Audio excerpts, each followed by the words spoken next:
Assalamualaikum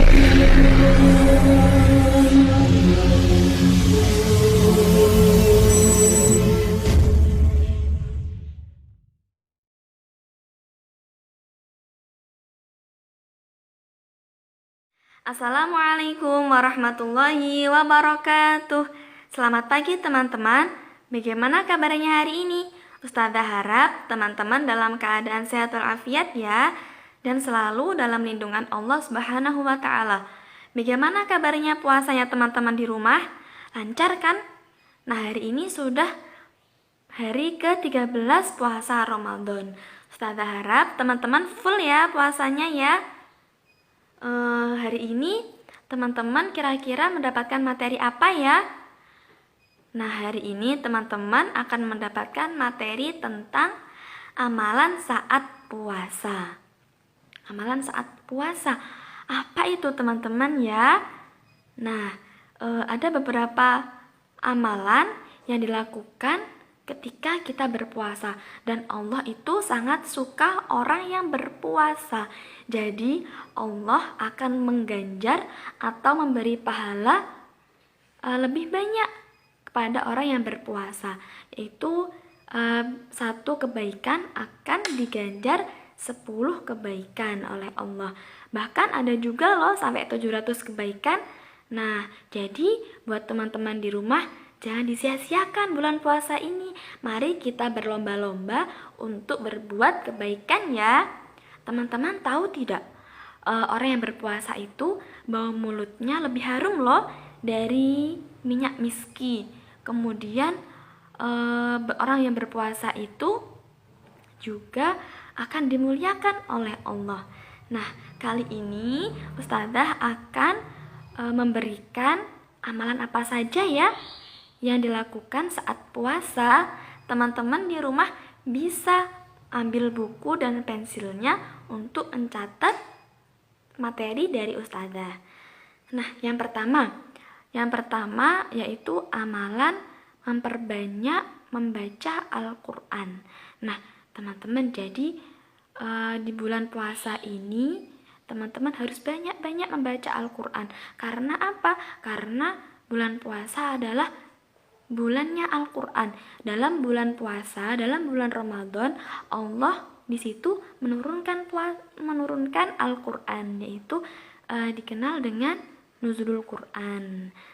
Nah, jadi ketika teman-teman membaca Al-Quran, setiap satu huruf itu akan diganjar atau diberi pahala oleh Allah dengan 10 kebaikan. Jadi gak bisa dibayangkan ya, ketika kita membaca surat Al-Fatihah misalkan, Bismillahirrahmanirrahim, itu satu hurufnya 10 kebaikan. Nah, Bismillah itu ada berapa hurufnya? Nah, tinggal mengkalikan ya teman-teman ya. Jadi Ustazah harap teman-teman di rumah banyak-banyak membaca Al-Quran. Apalagi Ustazah dengar kemarin ada yang sudah hatam lagi juz 30-nya. Ada yang sudah selesai. Nah, di bulan puasa ini Ustazah harap teman-teman rajin-rajin murojaahnya ya, dan rajin-rajin menambah hafalannya agar hafalannya tambah banyak. Yang kedua yaitu jangan membicarakan kejelekan orang lain.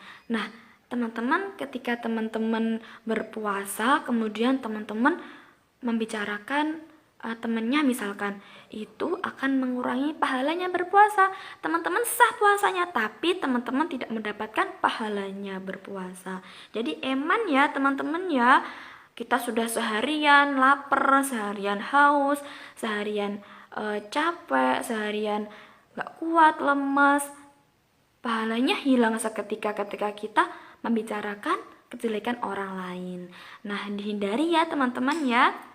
Kemudian yang ketiga yaitu memberi makan untuk berbuka puasa kepada orang yang berpuasa. Nah, teman-teman, biasanya banyak ya di jalan-jalan tuh ada yang berbagi takjil, berbagi buat makan, buat berbuka puasa. Nah, itu akan memberikan kebahagiaan tersendiri bagi orang-orang yang sedang berpuasa ketika mendapatkan makanan untuk berbuka puasa. Jadi teman-teman bisa nih di rumah memberi makan kepada, kan sekarang itu ya tidak boleh keluar kemana-mana, jadi teman-teman bisa memberi makan kepada saudaranya misalkan, kepada tetangganya yang dekat rumahnya misalkan, kepada kakaknya, kepada adiknya. Nah, itu akan memberikan kebahagiaan bagi orang yang berpuasa. Jadi itu pahalanya sangat banyak teman-teman ya. Kemudian yang keempat yaitu sholat tarawih. Nah, sholat tarawih ini yaitu sholat sunat yang dikerjakan di bulan Ramadan. Jadi selain bulan Ramadan tidak ada yang namanya sholat sunat tarawih. Jadi eman ya teman-teman kalau tidak ikut sholat sunat tarawih ya. Kan sekarang lagi itu ya tidak boleh keluar kemana-mana. Jadi tidak mengapa teman-teman sholat tarawihnya di rumah berjamaah dengan ayahnya, dengan bundanya, dengan kakaknya atau dengan adiknya. Tetap jangan ditinggalkan ya, meskipun tidak boleh ke masjid. Ada berapa kira-kira rakaatnya? Sebenarnya ada banyak ya rakaatnya, ada yang 11 rakaat dengan salat witirnya, kemudian ada yang 23 rakaat dengan salat witirnya. Jadi teman-teman tinggal pilih yang 11 rakaat atau yang 23 rakaat. Tapi apakah teman-teman tidak eman? Sekarang kan mumpung bulan Ramadan, jadi teman-teman memperbanyak pahalanya dengan memilih sholat tarawih yang 23 rakaat. Kemudian yang terakhir tidak mempersulit pekerjaan budak. Maksudnya apa ya teman-teman? Misalkan nih teman-teman di rumah ayah bundanya punya pembantu atau punya orang yang suka bantu, orang yang dibayar sama bunda sama ayah untuk membantu membereskan pekerjaan rumah. Nah, teman-teman tidak boleh mentang-mentang teman-teman puasa nih, kemudian pembantunya teman-teman di rumah disuruh-suruh, misalkan namanya siapa, Bi, minta tolong ini, ini. Padahal biasanya ketika tidak puasa teman-teman tidak seperti itu. Kemudian ketika puasa teman-teman malah memberi beban yang lebih kepada pembantunya teman-teman itu. Jadi tidak boleh ya teman-teman ya.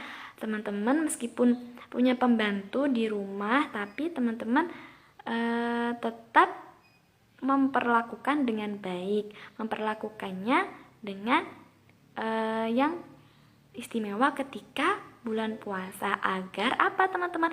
Agar kita juga mendapatkan pahala dari Allah Subhanahu wa taala. Jadi ada berapa tadi teman-teman ya? Ada berapa? Ada 5. Apa saja? Yang pertama, memperbanyak membaca Al-Qur'an. Yang kedua, jangan membicarakan kejelekan orang lain. Yang ketiga, memberi makan untuk berbuka puasa kepada orang yang berpuasa. Kemudian yang keempat, sholat tarawih. Yang terakhir, tidak boleh mempersulit pekerjaan budak. Terima kasih ya teman-teman ya. Itu saja yang dapat Ustazah berikan kepada teman-teman. Semoga teman-teman di rumah bisa memahami ya apa yang Ustazah berikan kepada teman-teman ya. Terima kasih.